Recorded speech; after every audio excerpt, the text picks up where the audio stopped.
Everybody, welcome to Monday Night Manders on Pro Wrestling INDIEstrated. I am one of your hosts, PWI Editor-in-Chief Kevin McElvaney. With me here, as always, the Good Witch, the Divine Darling, the Conduit of Karma, the fourth nickname I will never ever remember, Kaia McKenna. Kaia, how's it going? Pretty great. How's it going? Pretty good. And our guest today, the titular of Monday Night Manders. Yeah. The one called Manders. Manders, welcome to Pro Wrestling INDIEstrated. Thanks for doing this. Yeah, thanks for having me. We're very excited. There's a lot we can talk about. You know, you're a very busy man in the world of pro wrestling and a really shining example of what's great about independent wrestling right now. For anyone who's not familiar with you yet or who may be less familiar, could you talk a little bit about yourself and you know what you have been bringing to the table as of late? Oh shit. Put me on the spot. I'm I don't know. What's your cowboy? All right, I was gonna ask zodiac sign. I but wrong direction. Scorpio for those that want to know. Scorpio season. There you go. Just a blue collar, hardworking indie wrestler traveling the roads. I always say hit another highway, another town. Yep. All that good stuff. Yeah. I believe Member it's called SGC, one Called Manders, Boss of the Plains. All that good sounds stuff. like you're all over the place, like horse shit on the trail, right? Yeah, right.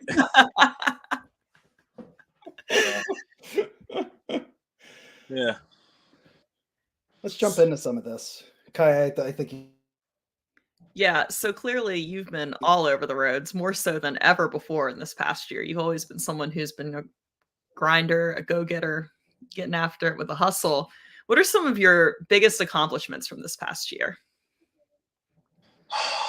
Yeah, 2023 has been I'd say it's been a pretty good year for me. I was actually looking this up the other day. I think I've wrestled in the most I've wrestled in more promotions than I ever have before, and it was like 35. I counted somewhere around there, maybe a little more, maybe a little less, but anywhere in between there. One of the cool things I think was winning the 2023 SCI Scenic City Invitational. For those that don't know what that is, it's a tournament in the Southeast in Chattanooga. They call it the Scenic City, and getting to win that tournament. I've been in it like 3 times, I think, and third time's the charm, I guess. And winning that was pretty sweet. So that's one that comes to mind. There's more things too. Like we just won the MLW Tag Championships last week, me and Matt Justice, and that's pretty sick. There's been some good stuff this year for sure. And you've been all over the place. Like MLW runs Philly a lot, but SCI is down in Tennessee. I've seen you out on the West Coast, in the Midwest, like every territory, right? I think we have territory again. Can we say that? Or are we back to the territory? I know, right? That's the beauty of it, I think, is it's the same. I always believe this, and we've probably talked about this a bunch when we were at Black and Brave. Like territories, like indie wrestling is like the new lingo for it, I feel like. Mm-hmm. And you got a bunch everywhere, and like IWTV has helped that a lot, I feel like, where you kind of get that old feel of the territories. So you got like H2O, which is in the South Jersey area, Philly area, and then you got like Beyond, which is up in the Northeast, and then you got Limitless, which is in Maine, and then you got St. Louis Anarchy, and then you got Action and TWE in the South, and then you got West Coast for West Coast Pro, Prestige, which is like the Pacific Northwest, and then you got Freelance, which is in Chicago area, and there's a bunch of them named. There's so many. There's too many, which is not a bad thing. It's a good thing. And then you got like C4, which is in Ottawa and Canada and all that good stuff. And you got so you got a bunch everywhere. So it's kind of sick. Well, you mentioned one that was interesting to me, and that was down in the Southern territories there, Action. It seems like you have some business to attend to down there. I think you like. I always think manifesting is a good thing, and winning the SCI kind of makes you wonder if there's some qualifications you get after winning that, or some things you could win, and the Action Championship is one of them. And I said it when I was there. We did this cool bar show, which was like Tyrone, Georgia is like a sick venue that they wrestle in, but like the venue that we wrestled in, I think it was Fayetteville, Georgia. It was like rowdy, which is right up my alley. And I said after I won the scramble that I did, 2024, whoever wins the match on December 8th for Action, it's was it Cruel, Priest, and good old MLW buddy Alex Kane. Whoever wins that, best believe I'll be the first person to congratulate them, I guess. So battle lines have been drawn. Battle line's been drawn. I said it in a promo after the scramble, and then I like to remind people on social media, because that's one of the other things you got to do as an independent wrestler. You got to, use your social media. So as much as I'd rather not, but it's kind of how it is. I didn't have a Twitter until you told me to get one, honestly. Oh, I'm sure Rollins said something too. He was the first one that told me that. Who was? Rollins was. Oh, yeah. Oh, and Merrick Brave, I guess. They both did. Like, I remember we did – this was before you we used to do these things where, like, after you train or whatever, you would, like – Rollins would let you out to eat, but they don't do that no more. But pandemic one of the things made that hard. Yeah. One of the things was like Merrick walked like down the line wondering if we all had Twitter, and I didn't have a Twitter, and he was like, "You should probably get a Twitter." And then we opened a whole rabbit hole for everybody. So here you go.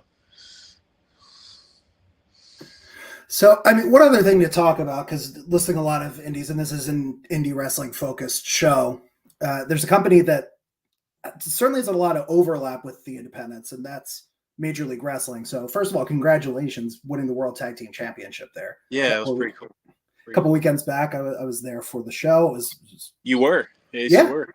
Yeah. Yep. Yeah. So it was, I mean, that's been a new environment for you to go and compete in, to show off what you can do. But, at the same time, taking this very well established, I want to say polished, that's the wrong word, but like this very popular independent attraction and Second Gear Crew, taking it there, bringing it really onto TV for the first time, bringing it into this new environment, feuding with some familiar people, but also a lot of new faces. How's that experience been for you? And what kind of challenges has that presented even? As much guff as they get, right? There's no secret to that. As much guff as they get. It's been pretty great there, to be honest. I think I started in February. I think it was February this year. Me and Justice both started at the same time. And being there is pretty sick. I never ever wrestled in the ECW arena or the 2300 arena, whatever you want to call it. So like doing that is a cool bucket list. Like, especially for, I speak for him, especially for Justice, right? He's such a huge ECW fan, as a kid. And I was more of a WWF, WCW guy when I was a kid, but like, I knew what ECW was and everything. And it's pretty sweet, like as a wrestler to wrestle in that arena. But then, like I didn't know like going in what it was going to be like, because you hear like some horror stories and stuff, just like anywhere you go. Oh, sure. But Dave Court and all those guys have been treating us pretty well, and it's pretty great. And then it also helps when you got your buddies with you, right? So having Mance and Mance has been there for a while, and then like having Justice with you too, and then you see some familiar faces, right? Like they just got Josh Bishop, and he's one of our boys, and it's been pretty sweet. It's been pretty cool, and I'm happy for it and grateful for it, I guess. Yeah.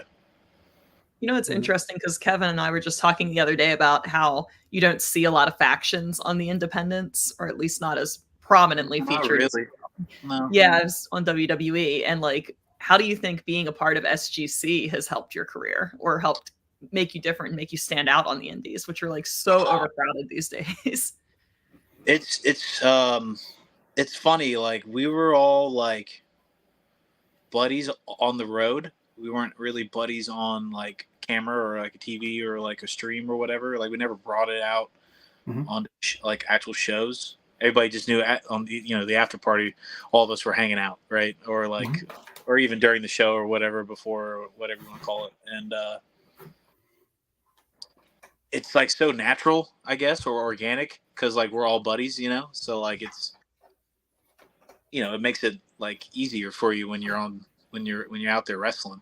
So when you got like your good, your good friends, your good pals, and all that stuff, it helps. And then for me at least, I was always like compared to them, I'm like the young guy, right? So like I learned a lot of like, people that have been wrestling 10 plus years, right? Like guys like Justice, and I think Manson's about 10 now. And it's like, there was a lot of like bumps in the road for me. Like, as you're trying to learn as a young wrestler, and like getting guidance from them, and Eddie Kingston too. Like Eddie's one of we always call Eddie Kingston our godfather, because he's kind of the guy that kind of started the group.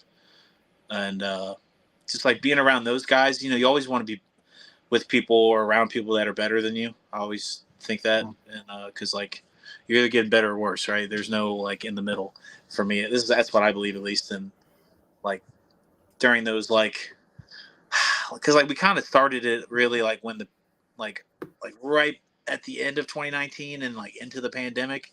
So like coming up as a young wrestler, it was like just learn like the little things of like how to do tag moves, how to set up for tag stuff, or like where to position yourself, like all those like little things that like you don't think of as a singles wrestler. So like it's elevated me in the sport of wrestling, of like to know that other end of the sport. So it's been cool. It's been helpful. It's awesome. And for as similar as you guys can be at times, you all have very different approaches to your styles in the ring. So you're working with like this huge dynamic of styles. It's not just like one thing. You got all the bases covered. Yeah. I guess I'm more of a ground and pound kind of guy, right? Like, and then Mance is too, but Mance knows how to like, I don't know how to say it, like do like this, like the little things, like the momentums, and like the taking it slow, letting this sink in, right? And then like Justice is like, he's very aerial, but he's also a ground and pound guy too. But like he's like taught me how to use weapons a certain way, and not to hurt people, and like it's all like a revolving wheel, spinning wheel, all combined together to do one thing, and that's beat people up and hit the pay window, and then collect some gold, and then drink some beer at the end of the night, right? So that's we're all here is to win fights. Yeah, I'm trying to win, trying to feed my family. Yes, right. So at the end of the day, that's still what it's all about. I always like to hear that. I know Kaia really wanted to get into the environment where you're talking to us from, and I think we should do that. But just got to ask, because we're talking about like such a broad scope here between MLW and all the indie promotions that you've hit, all the ones that you're still looking to hit. Who out there have you not locked up with yet, or maybe haven't locked up with in a long time that you want to get in the ring and mix it up with? I know it's I know it's but people always want to know. I used to, when I was like younger in the wrestling, I used to like have those lists, right? You have those lists of people and stuff, and I've checked those boxes, but also like stopped caring, because it doesn't really matter, because as long as I'm in the squared circle and I'm gonna whoop some ass and win and get some money at the end of the day, that's all that really matters. But if I had to think of people, I mean Eddie Kingston's one, right? Like that was supposed to happen actually, like 2019. So there's a match at AIW. It was me versus Gage, right? And that was one of the craziest matches I've ever been in, and also like just him, right? Like his presence and like the gongs hitting, right? It was crazy. Actually, that show, I think it was like Too Cold is what it was called, because Too Cold Scorpio was there. But that match, actually, that show, I was actually supposed to wrestle Eddie, and something happened. Whether I had dates wrong or I forget what it was, but that's a guy I wish I could wrestle. That's just the one that comes off of my head. So, yeah, I'm trying to think of other people. It's kind of hard. It is. It's one of those things where if you're just in the car shooting the shit with everybody, you're like, oh, I want to wrestle this person, or oh, it'd be so cool if I could get in the ring with this person. And then when someone asks you, you're like, I don't know.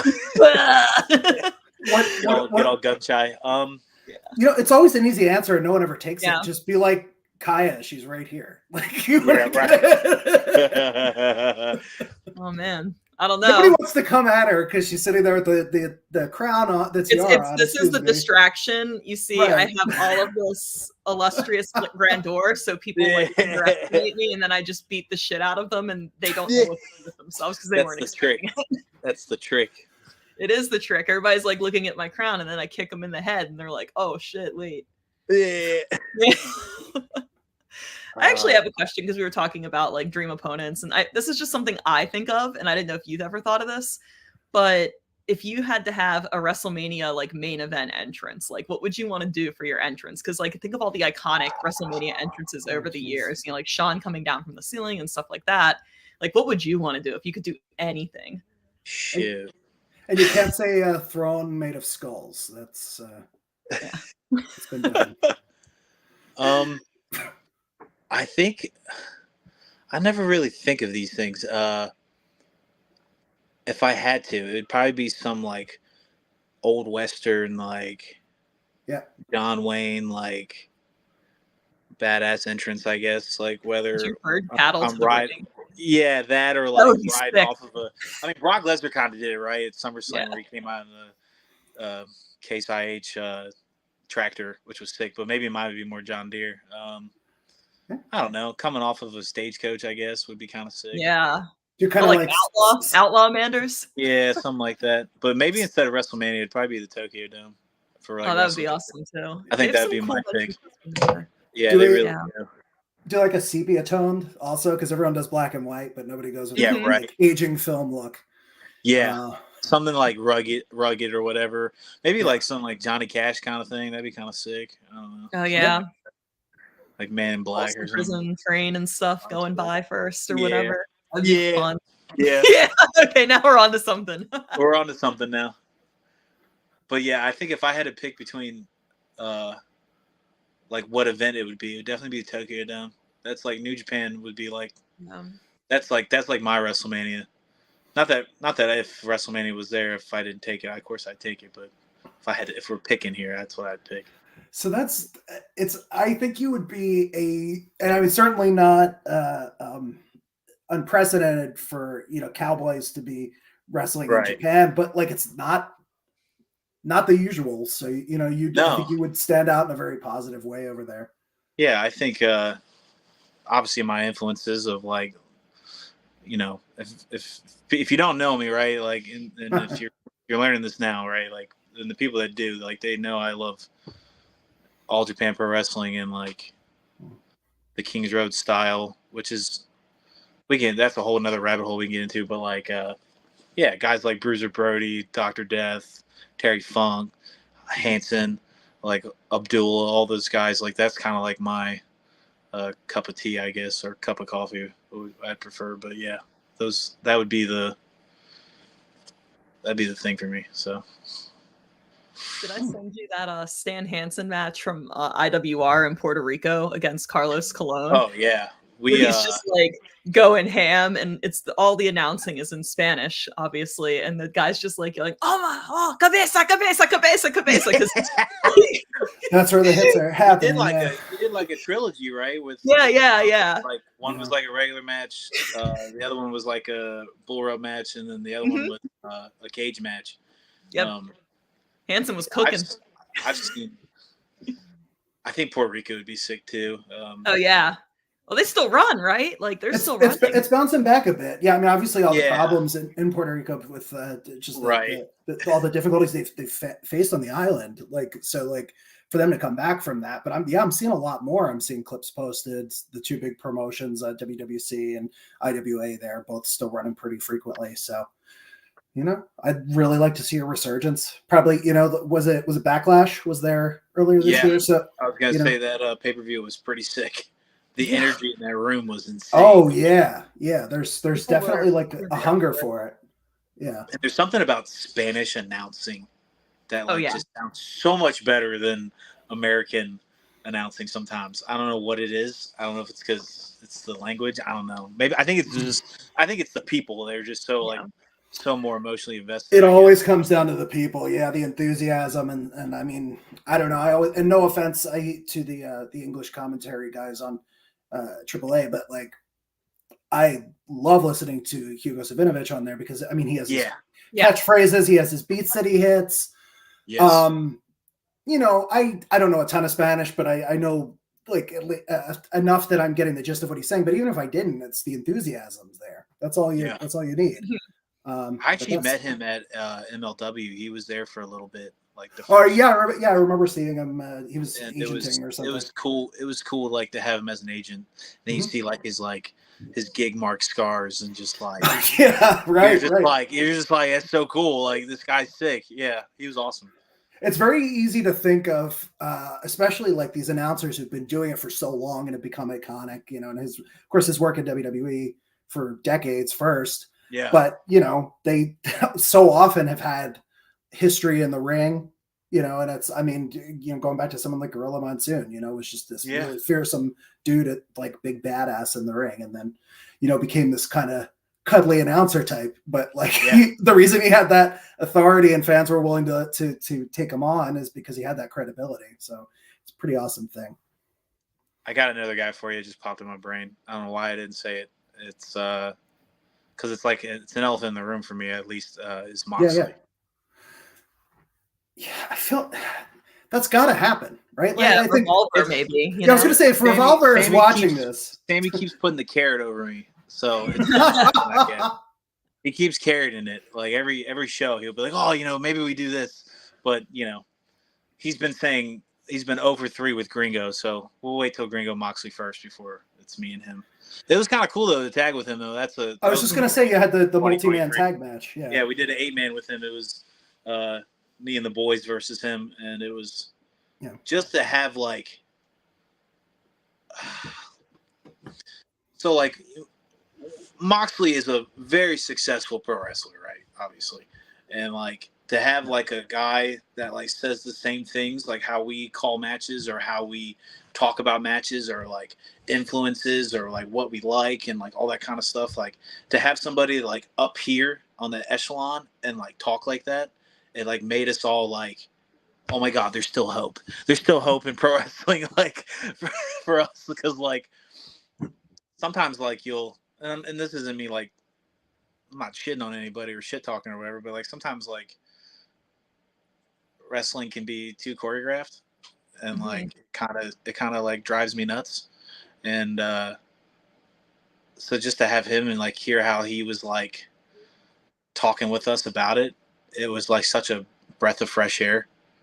And that's a guy I want to wrestle or be with. I don't know, you know, whatever. So well, every time it comes up on Twitter, people seem to be like here for it. Like they want to see the match. Like it gets good engagement. It gets a good reaction. Like I'm surprised it hasn't happened yet, but I think that, you know, we talked about maybe 2024. Yeah, it's in the cards for next year, I would imagine. I would be shocked if you don't have that match in 2024. Yeah, same. But it'll be all right. We'll just keep trucking. We'd love to see it. So speaking of trucks, it's not a truck, but let's talk about this environment from which. Oh yeah, this this is sick. So it's a for you RV lovers out there. It's a Coleman 17. It's about 26 feet. It's got a slide. When I bought it, so there's like I'm trying to think of all this. So like. You guys ever seen the Stone Cold like A&E? Mm-hmm. Where like, so he has a bunch of documentaries, right? And there was one he talks about where like he's like the WWF champion at the time, so it's probably like, you know, around 2099, I don't know, maybe earlier, I don't know. And he talks about how he's sitting in his double wide with like 2 cinder blocks and a TV and like just a cooler with beer. And like just how much synergy he had with the double wide, and like Austin's one of my favorite wrestlers, and just like a lot of people, right? And something hit me with that when he said that, because at the time I was like going through shit in my life, and then like I knew I wanted to buy an RV anyway because I'm kind of a nomad in a sense, and like when that hit, it just like all clicked to me and made sense, like to do that and have that. So like having this RV has given me some synergy, and just like it's pretty awesome, I think. And it's interesting to hear those two words side by side, RV and synergy. They're not together. But I know what you mean. It's sick, and like it's your own little corner of the world almost. That exactly. You can just take with you, have your piece. It's pretty awesome. And when I bought it, right, like when I was going around, like Camper World is what it was called. It's like a RV dealership, and they kept like showing me ones with bunk beds and stuff, and I was like, I don't need a bunk bed. Like it's like I don't need it. So like I found one that has like a big bathroom, and it's got like a closet and like everything, and it's kind of nice. So it's been pretty sweet. There's some things I need to still learn as I go, but having Sawyer, who also has an RV. Oh wow, that's awesome. Which is another reason probably why I got an RV too. But you're inspired. Do you have complementary or matching RVs, or are they very different? No, they're all like pretty similar. Sure. Mine's like a little, I think it's like 6 feet bigger. They're both really nice. So having her around helping me out on certain stuff, like taking the veteran of the RV world. Yeah, right? She is a veteran of the RV world. Grizzled RV vet. Yeah, no, she is, because like she's probably everywhere with it. So yeah, so I was gonna ask that, like, where do you go to campgrounds? Do you just Walmart parking lots? Because I know people do that. Like do you just I haven't done the Walmarts yet, but yeah, I'm just hopping around like campgrounds and stuff. Yeah. My stepdad has like a actual RV where like you can drive it. Mine's like a travel trailer. So when he would come to Iowa, like for football games and stuff, he would always like park it at Walmart, and we would hang out at Walmart and play cards, and after games and stuff. Chill, yeah. So, I'm sure that'll happen. I'm sure I'll like park somewhere at Walmart. But the cool thing is, like, if you had to drive somewhere, I would assume you can just unhook it from your truck and like make your town and just go back to wherever your RV is for that home base. Yeah, absolutely. And that's what I've been doing is I parked at an RV park, and just been living with it. Yeah. You're a highwayman. That's what I am. That's awesome. That's what I like to say I am. Well, let's I'm sure you have the next town to get to, some things to do. So like we want to give you a chance to promote anything you have coming up, anything you want to mention to the viewers and listeners before. The floor is yours. Yeah, so I mean, we only got like a month left of this year. This week I'm in two out of the 3 places I'm wrestling is in the Midwest. Friday I got AAW. I haven't been there in a while. That's a place where I might see you. We'll see. Yeah, I hope so.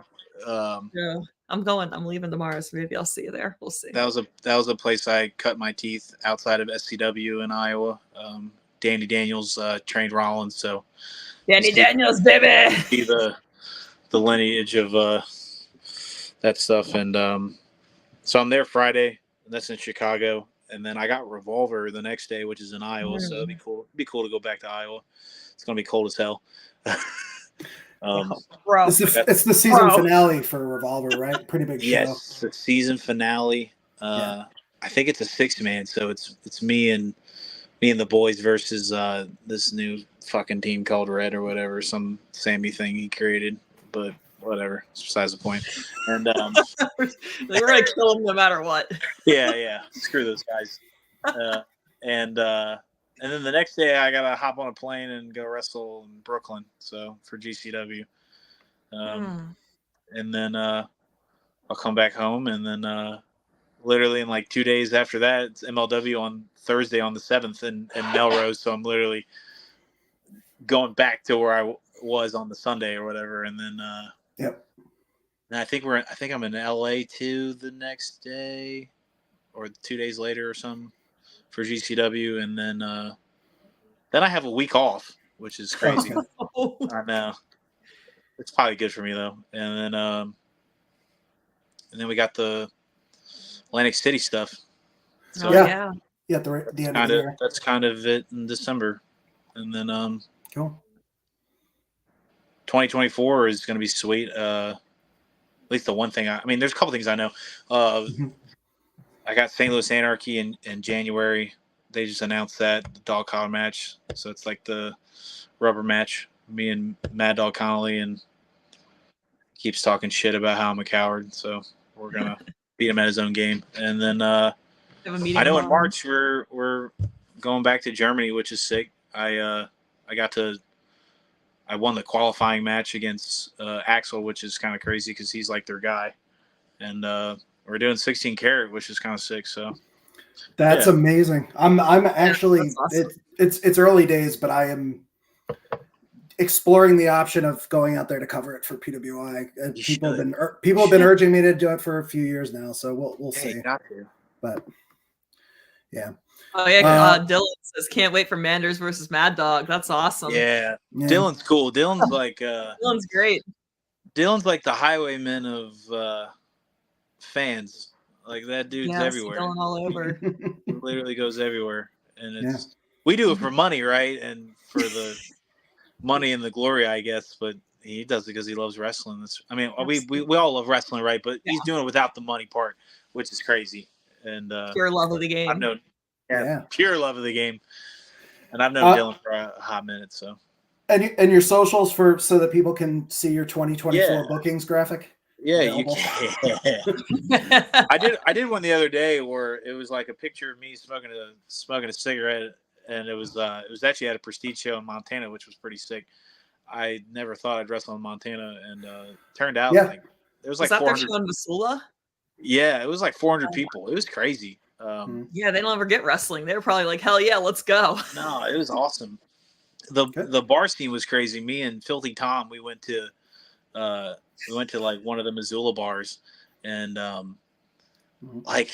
you have like people in the bar, like you know doing bar stuff, right, drinking, dancing, having a good time. But then in the back of the room and all the bars, we went to like 4, I think, and every bar in the back of the room there was like gambling going on. So it's like all these old heads like playing poker.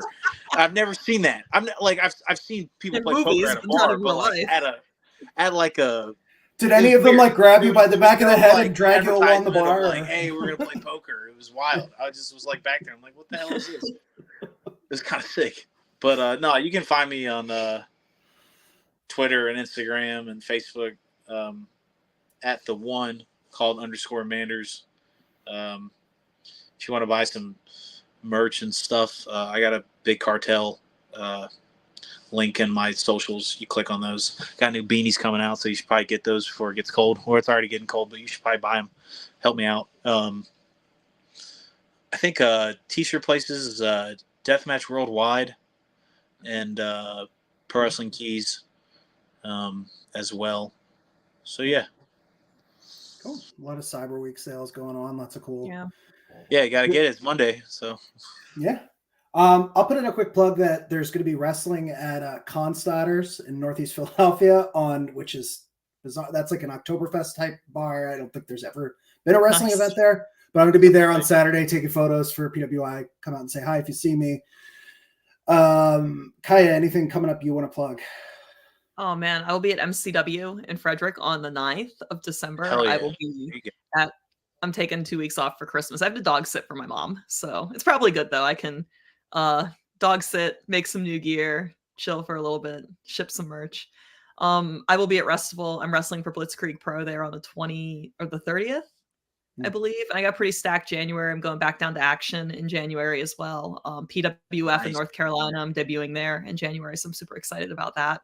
Just going to keep hustling, trying to cover as much ground as humanly possible. I personally would rather have 5 to 25 fans in every city in this country than have 500 in Maryland. So that's just me. All right. Well, thank you everybody for tuning in, watching. Manders, thank you again for taking the time thanks, Manders. Thanks for having me. To star in Monday Night Manders. As is the tradition, what we've been doing here, would like to give Kaia the last word here to share some witchy wisdom with our viewers and listeners. Kaia, take it away. I just busted out laughing because I just thought of when everybody found out I was a witch out in Iowa and was like freaking out. It freaked us out. She's a witch. You didn't know she lives with you. Mm-mm. I'm sorry. Okay, let me get myself together. It just made me. All right, good witch and witchy wisdom. A good witch. She made really good cookies. I will say that.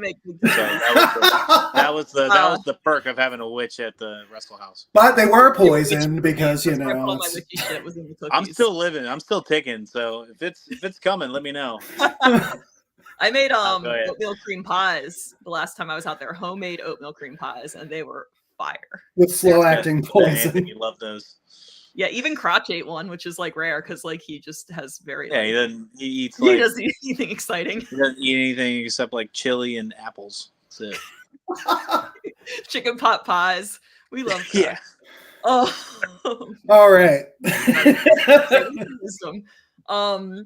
You were talking about manifesting, and I feel like I see that word get thrown around a lot these days. And I think the big thing here is you have to be focused in order to manifest. So whatever it is you want to manifest, you have to be able to shut your brain off, not think of anything else but what you want actually happening. Like, and you have to think about it 100 times. Like if you were trying to manifest for yourself a match with Jon Moxley when you're laying in bed tonight, like just turn your brain off and just imagine yourself walking out the curtain to have that match 100 times. It could just be like that 3 seconds, but just doing that puts it out in the universe. And because you're focused and it's repetitive, it's strong. It's so easy to just like, people say it's like, oh, just don't think of things. And it's, it's harder than you think to just be focused, right? And not get distracted by your phone or distracted by a noise or whatever. But if you can get to that state where you're just so focused, it's such a powerful thing. And that's how you truly manifest what you want. So just pick whatever it is and imagine it happening 100 times, like counting sheep. I like it. Yeah. I'll do that. Do it. And you're just laying in bed. Instead of counting sheep, you're just like counting like every strike in the match or whatever. I don't know. Whatever. Counting Jon Moxley. I'll just have a counting sheep and Moxley's head on it. I feel like we need a meme now for that. Yeah, we do. Somebody make it, please. That'd be funny. Somebody, please. There were like the Simpsons clip where it's like the sheep, they go to look at it. Yeah. It just needs to be you going to look at him, but his head's on the sheep. We got the meme. I'm with it. There's a Simpsons meme for everything. Yes, always.